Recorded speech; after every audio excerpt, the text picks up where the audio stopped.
বৰ্তমান সময়ত এই ডাঙৰ ইউটিউবাৰসকল মানে ক'ত সোমাই আছে। সেইদিনাখন দেখোন বৰ ডাঙৰ লেকচাৰ মাৰিছিল, কিন্তু আজিৰ তাৰিখত আজি জুবিনৰ মৃত্যু হোৱা এমাহ হৈ গ'ল, ইহঁতৰ এটা চিঞৰ শুনা নাই।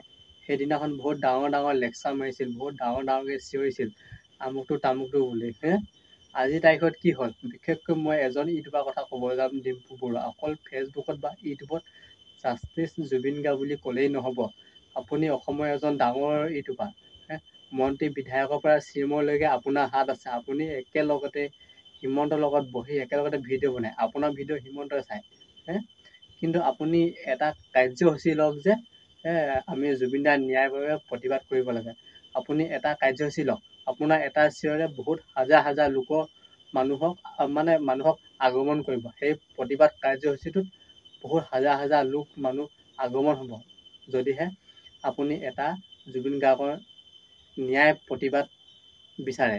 কিন্তু আপুনিতো এইবিলাকত নিমাত কিয় নিমাত? কাৰণ আপোনালোকে জুবিন গাৰ্গৰ ন্যায় বিচাৰি প্ৰতিবাদ কৰিলে, বিজেপিৰ হৈ প্ৰতিবাদ কৰিলে, বিজেপিৰ হৈ ওকালতি কৰিলে।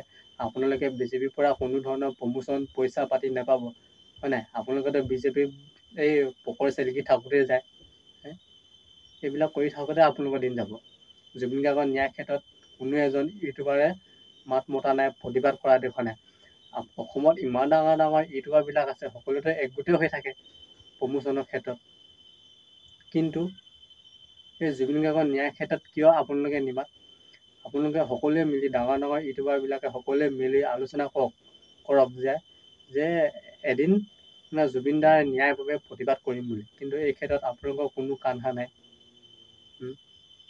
কিছুমানেতো ভয় কৰিছে যে জুবিন গাৰ্গৰ ন্যায় বিচাৰিলে বিজেপি চৰকাৰে, পুলিচ প্ৰশাসনে জেলত ভৰাই থ'ব নেকি বুলি। এনেকুৱা ধৰণৰ মানে আমি ভিডিঅ'বিলাক দেখিবলৈ পাইছোঁ। অসমৰ সকলোকে ডাঙৰ ইউটিউবাৰ ডিম্পু বৰুৱা, গোটেই সমগ্ৰ অসমীয়া ডিম্পু বৰুৱাক চিনি পায়।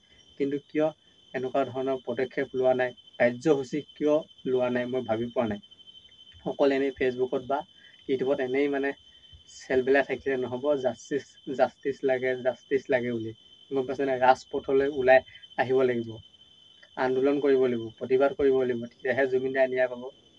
এনেই ফেচবুকত জাষ্টিছ ফৰ জুবিন গাৰ্গ লিখি থাকিলে, হেছটেগ ব্যৱহাৰ কৰিলে ন্যায় নাপায়তো। আপুনি এজন ডাঙৰ ইউটিউবাৰ, আপুনি জানিব লাগে এইখিনি কথা।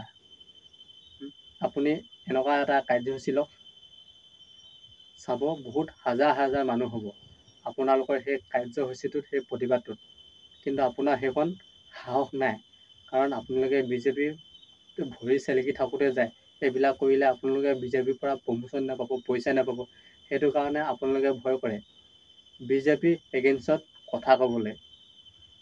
আপোনালোকৰ নিচিনা মানুহক অসমৰ ৰাইজে এনেই উঠাই দিলে ওপৰলৈ।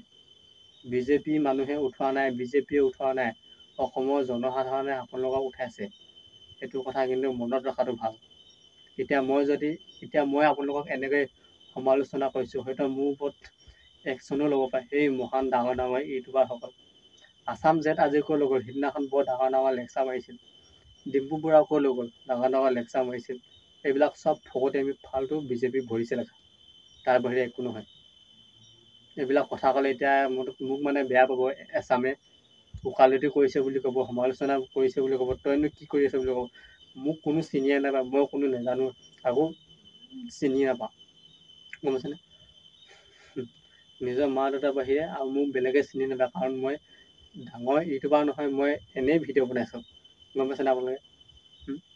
মই যদি ডাঙৰ ডিম্পুৰ নিচিনা ডাঙৰ ইউটিউবাৰ হোৱা হ'লে ইমান দিনে প্ৰতিবাদ কৰিলোঁ হ'লে, গোটেই ইউটিউবাৰখিনি লগ হৈ।